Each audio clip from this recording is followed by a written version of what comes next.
get a lot of questions about if you're young and you go through that, how will it age? Will your face look super hollow when you're later in life? And don't you want that fat when you're older? So why would you ever do that when you're younger? Blah, blah, blah.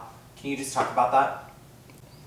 Come on, please. No, because I'm going to be sassy like you, because everybody says you're sassy. I'm going to give you sass back. I like to sass back.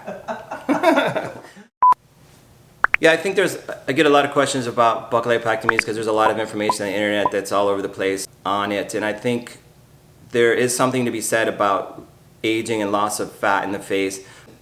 It's more common in other areas that are going to make you look older, right? So you never want to look gaunt and drawn in because it's going to make you look older.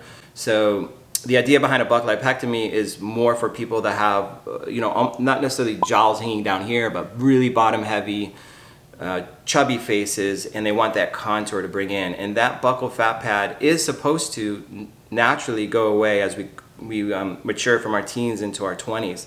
And that is what gives a little more mature, sculpted look to adults versus chubby, chipmunky cheeks, younger looking face. And generally speaking, that amount of fat we take out, we don't overtake it out. We take part of that fat pad out. We try to contour it in so that the face has that OG or that heart shape, but not sunken in.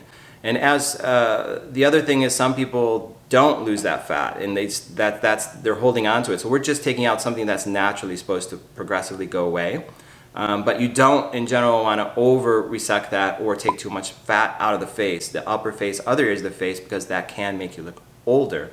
So in general, I think people need to realize, as long as an experienced surgeon is doing it, they know how much fat to take out, they're contouring it correctly, it's going to achieve that look you want without making you age poorly. One last thing I want to say is a very simple surgery. So it's a surgery, almost less than going to a dentist. There's a small little one dissolvable stitch inside the mouth, completely scarless. You can't see it from the outside, and that fat pad comes out very easily, essentially painless. And the recovery, you should be feeling pretty normal that night and eating normal the next day. This is not a surgery that comes with a lot of downtime or a lot of pain, inflammation.